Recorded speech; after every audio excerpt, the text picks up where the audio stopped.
Okay जी। अब अपने को पढ़ना है, पढ़ना क्या है, समझना है, document of title to goods and document showing title to goods. ठीक है, मैं ये थोड़ा मैंने ज्यादा ही बता दिया है यहाँ पर नोट्स में, इसलिए मैं शॉर्ट में समझा दूंगा। Document of title and document showing title में क्या फर्क होता है, समझना। सर डॉक्यूमेंट ऑफ टाइटल जो होता है ना, वो एक एग्जाम्पल से समझो कि सर मान लो हमारा दर्श जैन है, ये बैठा है मुंबई में, और इसका फ्रेंड है अपना जश शाह, ये बैठा है पुणे में। ठीक है, तो सर अब इसको दर्श जैन को, जश शाह को माल भेजना है कुछ मुंबई से पुणे के लिए। ओके सर, तो इसने क्या किया, ट्रक वाला जो ट्रांसपोर्टर था उसको सारा माल लोड करवा दिया। ट्रक का जो ट्रांसपोर्टर का ऑफिस था, उसने इसको एक रिसिप्ट दी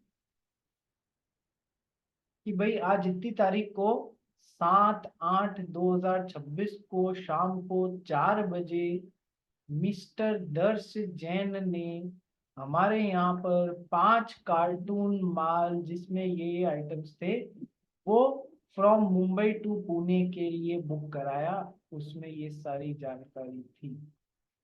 ठीक है सर, अब समझना मेन पॉइंट ऑफ डिफरेंस आ रहा है किसमें, डॉक्यूमेंट ऑफ टाइटल में और डॉक्यूमेंट शोइंग टाइटल में। ठीक है सर, यदि अब इस पे ये भी लिखा हुआ है कि जो भी लिखा हुआ है, मतलब इसमें कहीं ना कहीं ऐसा कैप्चर हो रहा है इस रिसिप्ट में, जो भी ये रिसिप्ट हमको सामने वाले ऑफिस पे दिखाएगा, हम माल उसके हवाले कर देंगे, उसके सपुर्द कर देंगे। यानी कि एक तरीके से जिसके पास में ये रिसिप्ट होगी, एक तरीके से जिसके पास में ये रिसिप्ट होगी सर, उसके पास में इन गुड्स का कंट्रोल आ जाएगा या नहीं आ जाएगा। Yes sir. तो सर इस यहाँ पर जब ये रिसिप्ट के पास में वो ताकत है कि जिसके पास में भी ये रिसिप्ट होगी उसके पास में इन गुड्स का कंट्रोल आ जाएगा, तो मैं इनको बोलूंगा document of title to goods. क्या ये बात समझ में आ गई। Yes sir. और document showing title to goods क्या होता है, बस ये बता दिया कि सर आज 7/8/26 को 4 बजे दर्श जैन जी ने हमारे यहाँ पर 5 कार्टून चढ़ाए थे to be transported from Mumbai to Pune, that's it. उसमें कहीं ये नहीं लिखा था जो भी हमको रिसिप्ट दिखाएगा माल उसको देंगे। ये बस बता रहा है कि हाँ इस तारीख को ये माल इन्होंने हमारे यहाँ पर चढ़ाया। तो ये क्या है, डॉक्यूमेंट शोइंग टाइटल टू। इसको देने से किसी का माल पे कंट्रोल नहीं आ जाएगा, ये कभी सिंबॉलिक डिलीवरी नहीं कर सकता, जबकि ऊपर वाला जो है document of title to goods, वो सिंबॉलिक डिलीवरी के काम आ सकता है। यदि ये मैं किसी को दे दूं document of title to goods, तो सिंबॉलिक डिलीवरी हो जाएगी या नहीं हो जाएगी, वो सिंबल दे दिया जिससे आप माल की डिलीवरी ले सकते हो। यस सर, तो डिलीवरी हो गई ना। Yes sir. ठीक है, so document of title to goods and document showing title to goods. Yes sir. So document of title क्या होता है, एक तरीके का अनकंडीशनल अंडरटेकिंग है to deliver the goods to the holder of the document. जिसके भी पास में वो डॉक्यूमेंट होगा, ट्रांसपोर्टेशन वाला बोलता है कि जो भी मेरे को ये डॉक्यूमेंट दिखाएगा मैं तो माल उसको अनकंडीशनली ट्रांसफर कर दूंगा। ठीक है, and it is different from acknowledgement for receipt. Document showing title से, उस वाली रिसिप्ट से ये डिफरेंट है। वो तो जस्ट एक एक्नॉलेजमेंट होता है कि हाँ आपने हमारे यहाँ पर ये माल चढ़ाया था, ये उसकी रिसीट है। ये कहीं नहीं था कि जो दिखाएगा उसी को दे देंगे, नहीं नहीं। तो it is different from acknowledgement for receipt. ठीक है, बहुत सारे नाम आते हैं इसमें, बिल ऑफ लेडिंग है। ठीक है, तो यार हमें उन सब में अभी हाल फिलहाल घुसने की जरूरत नहीं है। बिल ऑफ लेडिंग क्या होता है, शिप में आप माल चला रहे हो तो इस डॉक्यूमेंट ऑफ टाइटल को ये क्या बोल देते हैं, बिल ऑफ लेडिंग बोल देते हैं। ठीक है, ट्रक में माल चढ़ा रहे हो, मैंने आपको वही चीज को रिसिप्ट जैसे बोल। ठीक है, हर जगह अलग अलग नाम होते हैं, हमको परेशान होने की उसके लिए जरूरत नहीं है। देखो, डॉक्यूमेंट ऑफ टाइटल और डॉक्यूमेंट शोइंग टाइटल में क्या अलग अलग होता है। Document of title enables a person named therein to transfer the property, property means ownership, by mere endorsement and delivery। Sir जो रसीद ट्रक वाले ने मेरे को दी थी, वो यदि डॉक्यूमेंट ऑफ टाइटल है तो मैं मतलब दर्श जैन क्या करेगा, उस रसीद के पीछे जज शाह का नाम लिख के साइन कर देगा। यानी कि उसने क्या किया, जज शाह का नाम एंडोर्स कर दिया और जज शाह को ये डिलीवर कर दिया। तो एंडोर्समेंट और डिलीवरी से सर डॉक्यूमेंट ऑफ टाइटल से माल का कंट्रोल सामने वाले जज शाह के पास में आ जाएगा। केवल एंडोर्समेंट किया, डिलीवर नहीं किया, खुद के पास ही है तो कंट्रोल नहीं गया। केवल डिलीवर कर दिया, एंडोर्समेंट नहीं किया, तो भी इतना डिटेल में यहाँ अभी सेल ऑफ गुड्स एक्ट में जाने की जरूरत नहीं है, ये नेगोशिएबल इंस्ट्रूमेंट्स के टर्म्स हैं। ठीक है, आप तो ये ध्यान रखो कि सर डॉक्यूमेंट ऑफ टाइटल यदि है, उसमें यदि मैंने एंडोर्समेंट कर दिया सामने वाली पार्टी का नाम और उसको डिलीवर कर दिया तो उससे माल उसको ट्रांसफर हो जाएगा, डिलीवरी मान ली जाएगी। ठीक है, नंबर वन। और ये यदि डॉक्यूमेंट शोइंग टाइटल है उससे ऐसा कुछ नहीं होगा। ठीक है, so document of title enables a person named therein to transfer the property by mere endorsement and delivery, whereas a document showing title does not confer any right to transfer by way of endorsement and delivery। Document showing title में आप कितना ही endorsement कर दो, delivery कर दो, उससे कोई फर्क नहीं पड़ता, वो ये राइट देता ही नहीं। ठीक है, चलिए नेक्स्ट आ जाते हैं प्राइस पे। प्राइस की डेफिनेशन पढ़ना भाई। Price, section 2, clause 10. Price means the money consideration for a sale of goods. हमेशा मैंने आपको बताया था, कोई गुड्स बिक रहा है तो वो सेल ऑफ गुड्स एक्ट का टॉपिक होगा या नहीं होगा। व्हेन द गुड्स, ध्यान से सुनना, ध्यान से सुनना, when the goods are getting exchanged for some price, then it is a matter of sale of goods act। price means money, money, money, money consideration, vitamin M, vitamin M. ठीक है, sir ऐसा कोई vitamin नहीं होता है, फालतू बच्चों का साइंस मत खराब करो। अरे विटामिन एम बहुत बड़ा विटामिन होता है, सब कुछ इसी के आसपास घूमता है।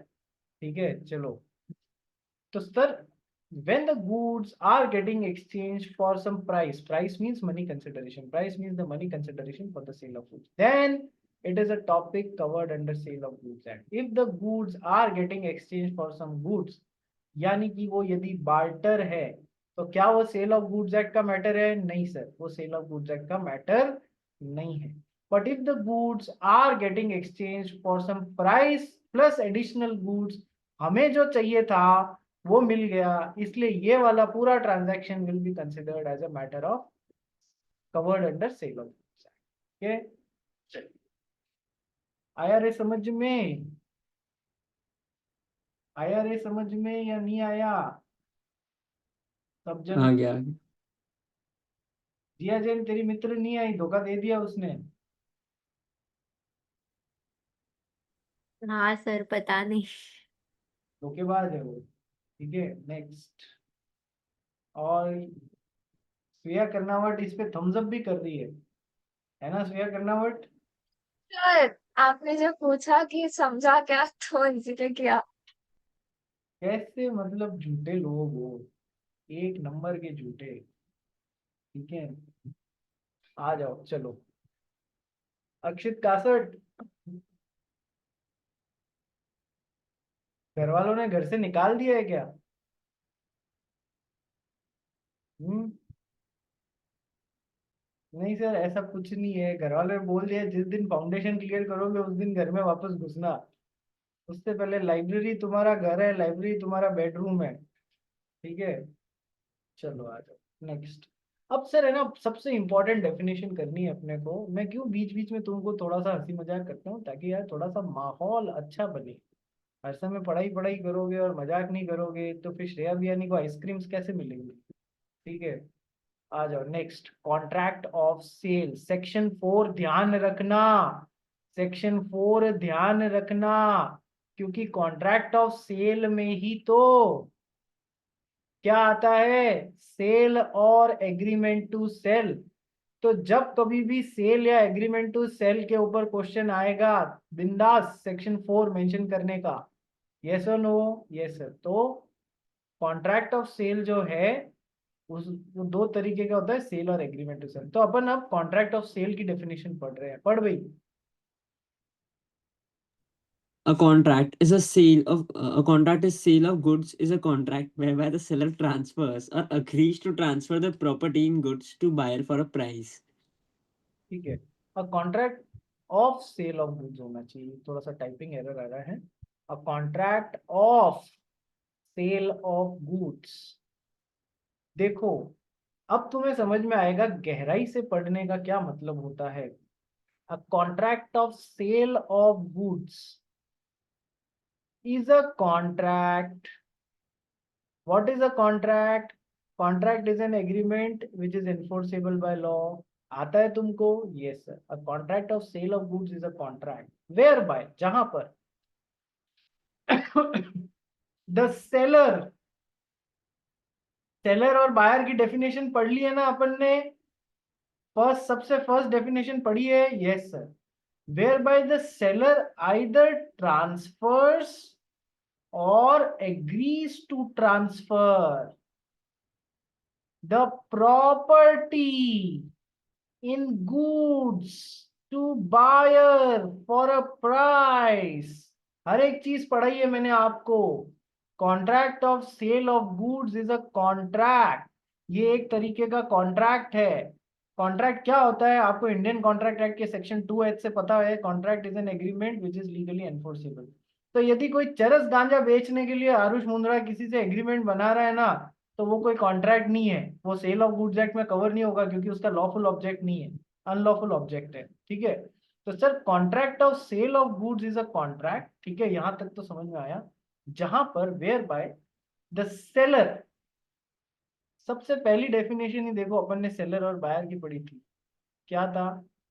Buyer means a person who buys or agrees to buy the goods and seller means a person who sells or agrees to sell the goods. ठीक है, whereby the seller either transfers or agrees to transfer।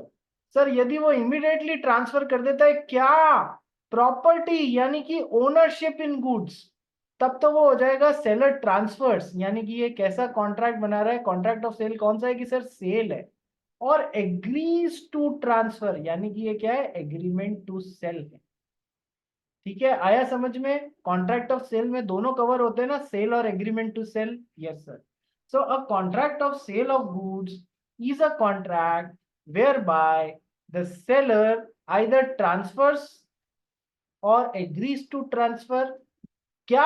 The property in goods, ownership in goods। goods की definition पढ़ ली ना, क्या होता है? yes sir। किसको? to the buyer।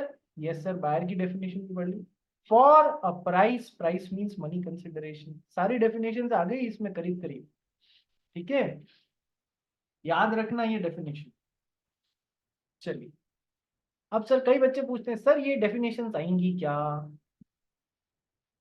Sir कई बार आ जाता है differentiate between sale and agreement to sale. तो फिर इसमें मैं क्या कर सकता हूँ? आ गया तुम्हारे किस्मत खराब हुई तो ऊंट पे बैठे हुए आदमी को भी क्या काट जाता है? कुत्ता काट जाता है।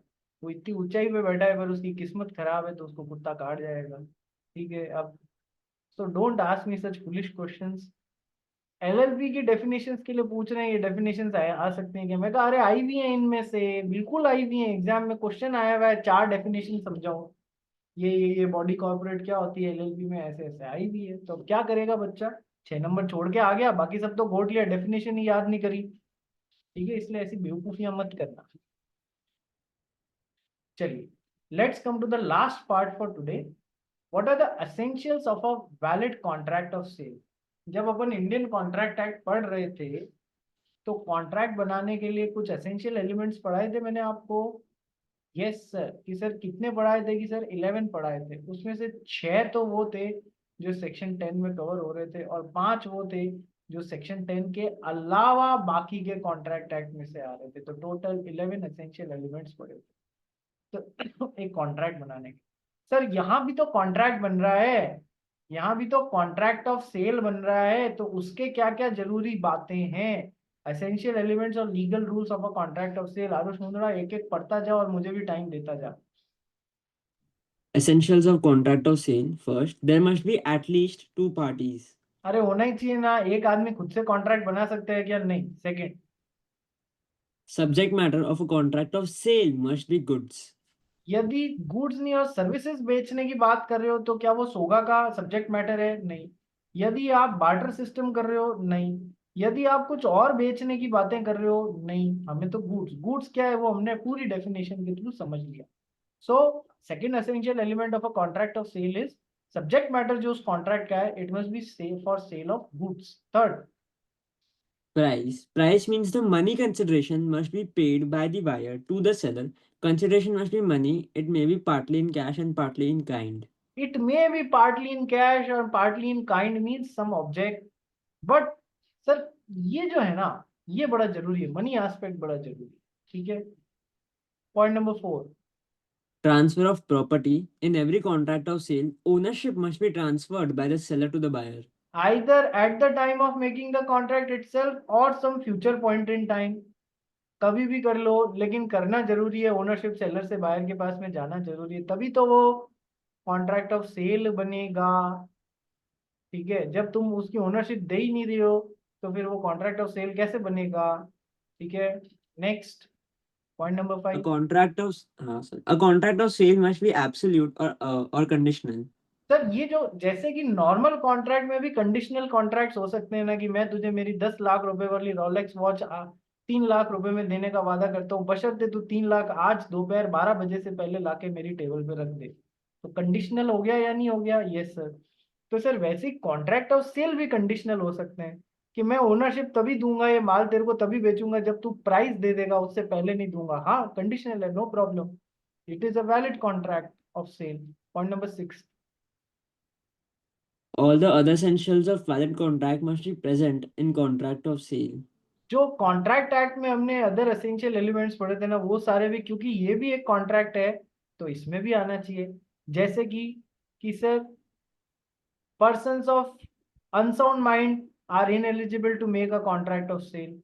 They must be lawful object, lawful consideration, free consent of the parties.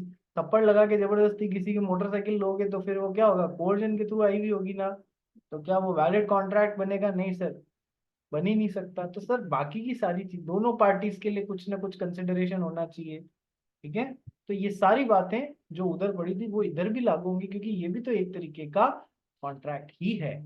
ठीक है। चलिए, मजा आया पढ़ के आज? यस सर, बहुत मजा आया। सर नहीं भी आया तो भी यस सर, बहुत मजा आया। नेक्स्ट, अब हमने को पढ़ना है सेल और एग्रीमेंट टू सेल, और कंसेप्चुअल चीज है तो इसको कल करते हैं। और बस पहला चैप्टर कोशिश करते हैं 1-2 दिन में मैक्सिमम खत्म करके, और